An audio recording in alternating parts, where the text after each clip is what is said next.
Hello friends, welcome to Devanshika stories. వాళ్ళు ఇప్పుడు మీరు వినబోతుంది ఒరే బావోసే మరదల స్టోరీలోని 91వ భాగం. ఇంటికి చేరుకున్న రామ్ తన కోసమే ఆతృతగా హాల్లో సోఫాలో కూర్చుని ఎదురు చూస్తూ ఉన్న సీత ఎదురు వెళ్ళింది. తన కళ్ళల్లో కనిపిస్తున్న ఎగ్జైట్మెంట్ చూసి నవ్వుకుంటూ తన చేతిలో ల్యాప్టాప్ బ్యాగ్ పెట్టేసి ఫ్రెష్ అవ్వటానికి రూమ్కి వెళ్తే సీత రామ్ వెనకే నిదానంగా వెళ్ళి, బావా, అన్నయ్యతో మాట్లాడావా, ఈరోజైనా మొత్తం చెప్పేశావా అని అడుగుతుంటే రామ్ ఏమాత్రం సమాధానం చెప్పకుండా టవల్ తీసుకొని షర్ట్ విప్పి సీత మీదకి విసిరేసి వాష్రూమ్లోకి వెళ్తే సీత చిరుకోపంతో ఆ షర్ట్ హ్యాంగర్కి తగిలించి రామ్ వచ్చే వరకు బెడ్ మీద కూర్చొని వెయిట్ చేసింది. రామ్ టవల్ కట్టుకొని బయటికి రాగానే సీత రామ్ వైపు కన్నింగా నవ్వుతూ చూస్తూ నిదానంగా వెళ్ళి రామ్ షర్ట్ వేసుకునేలోపు వెనక నుంచి హత్తుకొని ఇంకా వీపు మీద తారసపడుతున్న నీటి బిందువులకి చంపని ఆంచింది.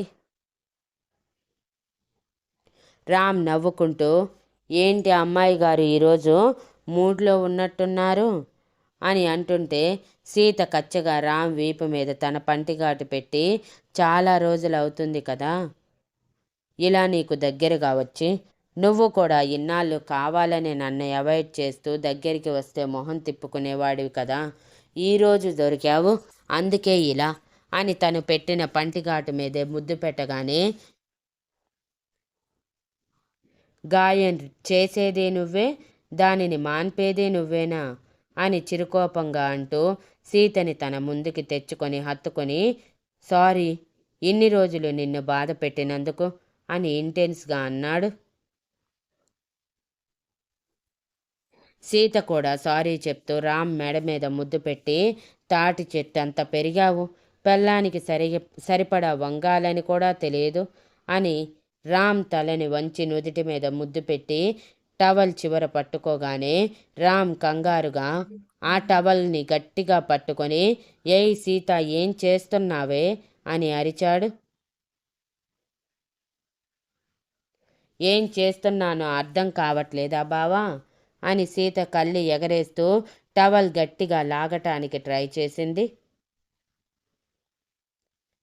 ఆలోపే రామ్ సీత చేతుల్లో నుంచి టవల్ లాక్కుంటూ గట్టిగా పట్టుకొని, ప్లీజ్ సీత, ఇలా చేయకు, డోర్ కూడా ఓపెన్ చేసే ఉంది, పొరపాటున అమ్మ వచ్చిందంటే నా గురించి ఏమనుకుంటుంది చెప్పు అని రిక్వెస్ట్ చేస్తూ ఉంటే సీత అల్లరిగా నవ్వుతూ, పర్వాలేదులే బావా, నీ భార్యతో రొమాన్స్ చేస్తున్నావు అనుకుంటుంది అని అంటూ ఈసారి రామ్కి అవకాశం ఇవ్వకుండా టవల్ గట్టిగా లాగేసింది. రామ్ ఆ అని చిన్నగా అరుస్తూ వెంటనే నవ్వేశాడు. బికాజ్ లోపల తన షార్ట్ వేసుకొని ఉన్నాడు. సీత అది చూసి బుంగమూతి పెట్టుకొని ఇదేంటి అని అడిగింది.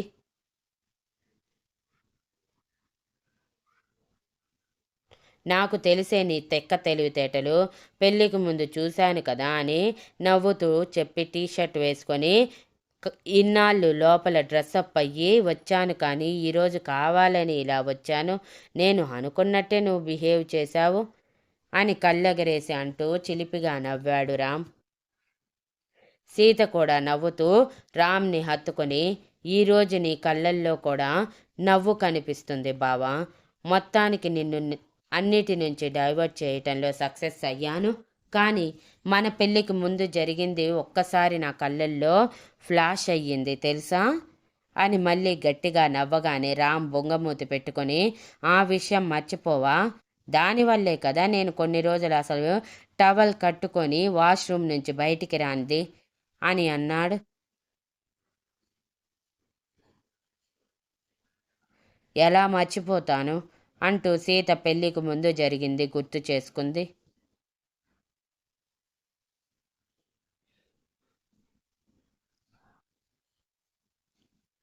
అసలేం జరిగిందో నేను చెప్తాను.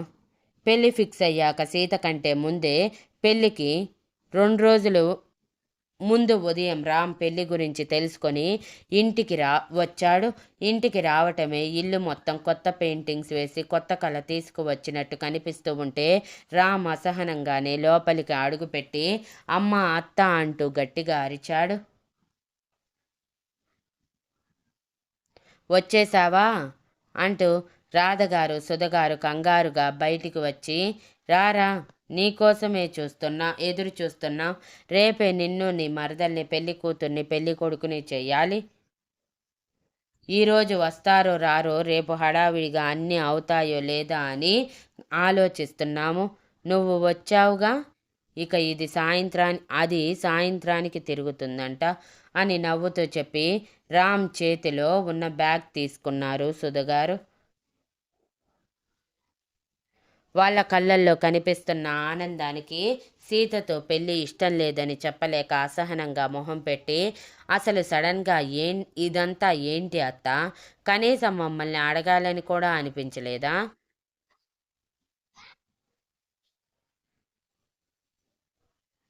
సడన్గా ఫోన్ చేసి 2 రోజుల్లో నీ పెళ్ళి వచ్చి బ్రహ్మరాక్షసికి తాళి కట్టు అంటే ఎలా చెప్పు? నేను నా ఫ్రెండ్స్ కూడా పిలవాలి. వాళ్ళందరూ ఇంత సడన్గా ఎలా వస్తారు అని అడిగాడు సోఫాలో కూర్చుంటూ. సుధగారు నవ్వుతూ రామ్ గదిలో బ్యాగ్ పెట్టేసి వచ్చి రామ్ పక్కన కూర్చుంటే రాధగారు రామ్కి వాటర్ తీసుకువచ్చి ఇచ్చి మరో పక్కన కూర్చొని ఇప్పుడు పిలవకపోతే ఏమైంది? పెళ్ళైపోయాక ఆ పార్టీలేవో ఉంటాయి కదా, అవి ఇచ్చి సీతని భారీగా పరిచయం చేయి, సరిపోతుంది అని అన్నారు రాధగారు.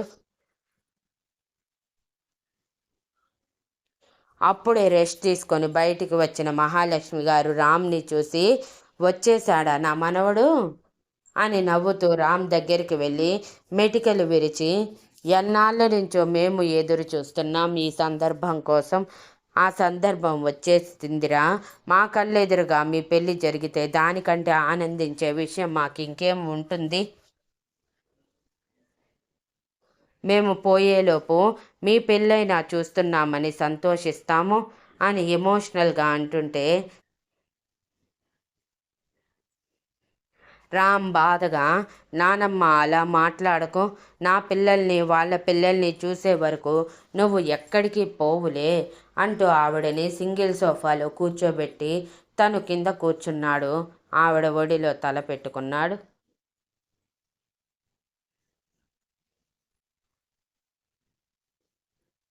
హహహ, అది నాకు తెలుసులేరా, ఏదో మాట వరుసకి అంటున్నాను.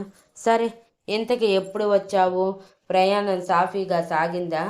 ఇబ్బందేం లేదు కదా అని అడిగారు. అంతా బాగానే ఉంది కానీ ఆ రాక్షస్కి నాకు పెళ్ళేంటి నానమ్మ, దానిని పెళ్లి చేసుకుంటే నన్ను పీక్కు తినేస్తుంది అని బిక్కమొహం వేసి రామ్ అంటుంటే వెనక నుంచి రాధగారు రామ్ తల మీద ముట్టి మనసులో కొండంత ప్రేమ పెట్టుకుని బయటికి మాత్రం ఎందుకురా ఇలా సీతని ఆడిపోసుకుంటావు? నా కోడలు బంగారం, నిన్ను కంటికి రెప్పలా చూసుకుంటుంది, పైగా దానికి కూడా నువ్వంటే ప్రాణం అని గర్వంగా చెప్పారు రాధగారు. రామ్ మనసులో అదే నా కొంప ముంచింది. ఏదో మీ ముందు మీరు బాధపడకూడదు అని అన్యోన్యంగా ఉన్నట్టు నటిస్తే మీరు ఏకంగా పెళ్లి చేసే వరకు వచ్చేశారు అని అనుకుంటూ ఉండగానే మహాలక్ష్మి గారు రామ్ తల నిమురుతూ మీ ఇద్దరికి చిన్నప్పటి నుంచి పెళ్లి చేయాలని అనుకుంటున్నదే కదరా, ఈ ఏట పెళ్లి జరిపిద్దామని మీ జీతకాలని మన ఊరి గుడి పూజారి గారికి చూపించాము. ఆయన మొత్తం చూసి మీకు పెళ్లి జరిగితే ఈ నెలలోనే జరిగిపోవాలి, లేదంటే మరో సంవత్సరం పాటు ఆగాలని చెప్పారు.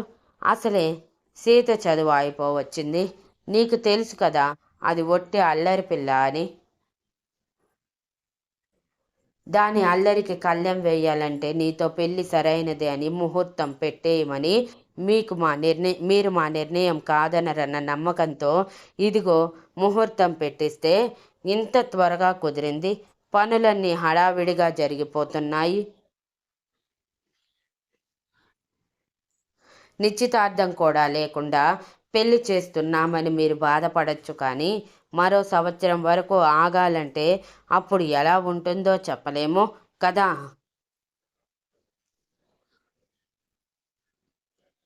పొరపాటున మేము బకెట్ తన్నేసి మీ పెళ్లి చూడకుండానే వెళ్ళిపోతే ఆ ఆశ తీరక ఆత్మలై మీ చుట్టూనే తిరుగుతాము. అందుకే ఇప్పుడే పెళ్లి చేసేయాలని డిసైడ్ అయ్యాము అని నవ్వుతూ అన్నారు.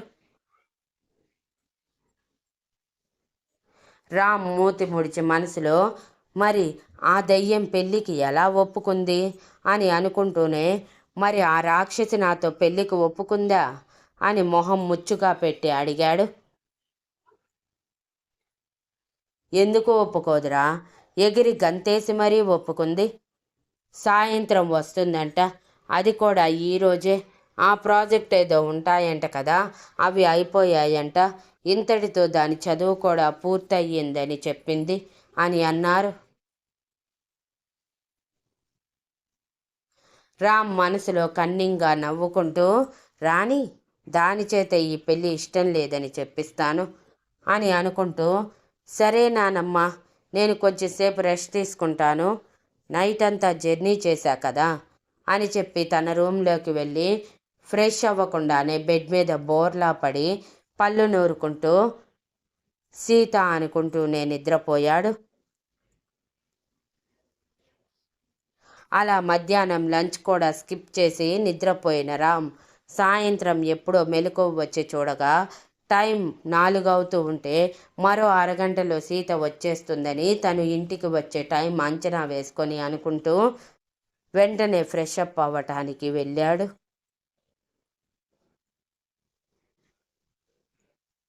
ఇక్కడ రామ్ అంచనాలని తారుమారు చేస్తూ రామ్ నిద్రలేచిన టైంలోనే సీత ఇంట్లోకి అడుగుపెట్టి సేమ్ రామ్ లాగే అందరినీ గయ్యాలి సీతల అడిగి కడిగి పారేస్తూ ఉంటే వీరేంద్ర గారు ఆ సమయంలోనూ ఇంట్లోనే ఉండటం వలన ఆయన ముహూర్తం గురించి వివరించగానే సీత పళ్ళు నూరుకుంటూ, బావతో మాట్లాడి వస్తాను, అసలు బావ అభిప్రాయం తెలుసుకోలేదు కదా అని డైరెక్ట్గా పర్మిషన్ అడగకుండానే లోపలికి వచ్చి డోర్ పెట్టేసింది.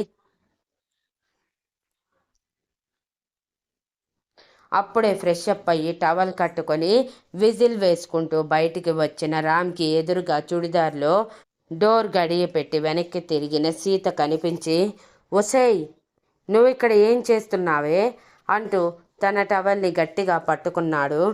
ఎక్కడ జారిపోతుందోనని భయంగా, సరిగ్గా చుట్టుకోకుండానే రావటం వలన. సీత కూడా వెనక్కి తిరిగి రామ్ అవతారం చూసి గట్టిగా అరవాలనుకుని కూడా బయట అందరూ బెదిరిపోతారని కళ్ళు గట్టిగా మూసుకొని, ఏంట్రా ఈ అవతారం, నేను వస్తున్నానని తెలిసి నీ దిగంబర దివ్య స్వరూపం నాకు చూపించటానికి ఫిక్స్ అయిపోయావా అని చిరుకోపంగా అడిగింది. రామ్ కోపంగా, అవునే, నువ్వు చూడలేదని ఈ 6 ప్యాక్ బాడీని ఆరబోసిని ఎదురుగా పెట్టాను అని వెటకారంగా అంటూ టవల్ గట్టిగా పట్టుకొని డ్రెస్ తీసుకోవటానికి కబోర్డ్ దగ్గరికి వెళ్ళాడు. రామ్ అన్న మాటలకి సీత చిరుకోపంగా కళ్ళు తెరిచి, నీ 6 ప్యాక్ బాడీని చూడటానికి ఇక్కడెవరూ ఎదురు చూడటం లేదు, తమరి ఎక్స్పోజింగ్ ఆపితే నేను నీతో మాట్లాడాలి అని కచ్చిగా పళ్ళు నూరుతూ అంది. అప్పట్లో ఇద్దరికి పడేది కాదు కదా. సీత ఏది చెప్తే దానికి రివర్స్ చేయటమే అలవాటు చేసుకున్న రామ్,